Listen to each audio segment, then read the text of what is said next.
Hey, do you have a strong sense of justice? I do. I mean, when I watch a movie, I want to see the bad guy get what's coming to him. But the truth is, when we stand before God, you and I are not going to want to receive what we deserve. We'll want mercy. And I know how to get it. Hey there, welcome to Mornings with Bishop Robert. Thanks for joining me. You know, my goal is to introduce people to the Jesus they never knew and help them get to know him and his word personally and better. So if our time together today speaks to your heart, then let me invite you to like, subscribe, and share this with a friend. You know, in a rush to get to an appointment, Jen Wilkind zipped through a yellow light and made a left turn.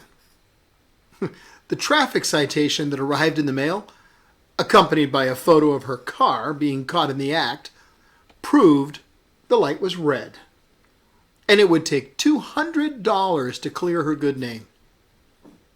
Well, Jen put off paying the fine until just before the deadline, well, because of limited funds. And since Jen was leaving town for a speaking engagement, her husband Jeff offered to go online and, take care of everything.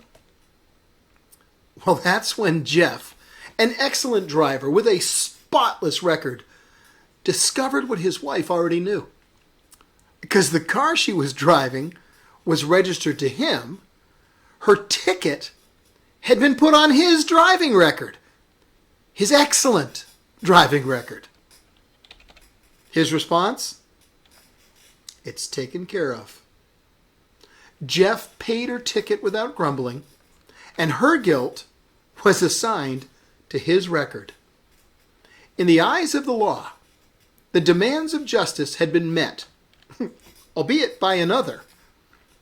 Jen did not receive what she deserved, but Jeff did, in her place.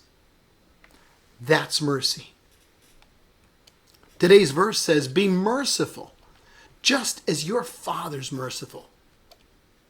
What Jeff did for his wife is what Jesus does for us. Our guilt is assigned to his record, and he's paid our penalty. According to his great mercy, God has caused us to be born again into a living hope through the resurrection of Jesus Christ from the dead, if you've received that. He's alive. Our hope in him is a living hope, and it leads us to life. You know, the big difference between grace and mercy is this. Mercy is not getting what we do deserve. Grace is getting what we don't deserve. Now, we love it when God does that with us. But enjoying God's mercy to us is not what today's verse calls us to do. Since he's poured out his great love and mercy on us, he calls us to be merciful. I mean, he actually says that we should do it just as he does. Well, the steadfast love of the Lord never ceases. His mercies never come to an end, and the Bible tells us they are renewed every morning. Now, Jesus and his disciples have a pretty challenging conversation on forgiveness at one point. Yes, someone has evidently done something wrong to Peter, and it wasn't the first time they did it. You know, the rabbis at that time taught that you need to forgive a person 3 times for the same offense. And then you were justified in seeking punishment. Well, Peter came up to Jesus and he asked him, Lord, how many times shall I forgive my brother who sins against me? Up to 7 times? You know, he probably figured that if he doubled the number the rabbis insisted upon, plus adding an extra time for good measure, he'd be on pretty safe ground. Jesus' response must have floored him. Jesus answered, no, I tell you, not 7 times, but 77 times.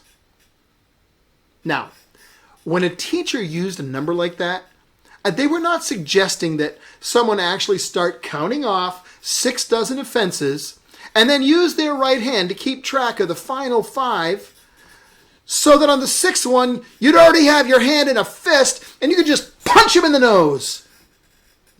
That wasn't the idea. The point is that it's a huge number. It's not really able to be properly tracked. Jesus is describing an incredible expression of mercy, one beyond measure. Be merciful, just as your Father's merciful.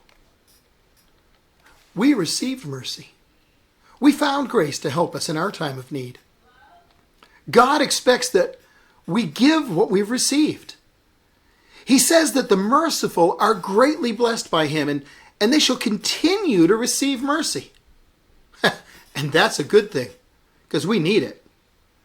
We continue to break his law and his heart as we sin against him. Sometimes by error, but most often by our own deliberate choices. We choose sin over and over and over and over again. And then we come to God and we ask for forgiveness and restoration and mercy. And he gives it. The story is told of a mother begging Napoleon to pardon her son. The emperor replied that the soldier had committed a certain offense multiple times, and justice demanded his death. But I don't ask for justice, the mother explained. I'm pleading for mercy. Napoleon replied, your son does not deserve mercy. Sir, the woman cried, it would not be mercy if he deserved it. Mercy is all I ask. Well then, the emperor said, mercy he shall have. And he spared the life of the woman's son. You know, the interesting thing people often overlook in this verse is this. It is God who has offered you mercy, asking you to be merciful to others. Blessed are the merciful, for they shall receive mercy. Mercy me, we're out of time. Let me invite you to help me introducing people to the Jesus they never knew and helping them get to know him and his word personally and better. Please like this video. That will help more people see it. And then follow or subscribe so you and I can get together every day. I'd love you to share your story of mercy in the comments section and hear about how our time together today touched your heart. It's also a great place to leave a question. And one more thing, share it with a friend. Because as you do, you're part of the team touching hearts all over the world with the love of Jesus. Thanks for helping.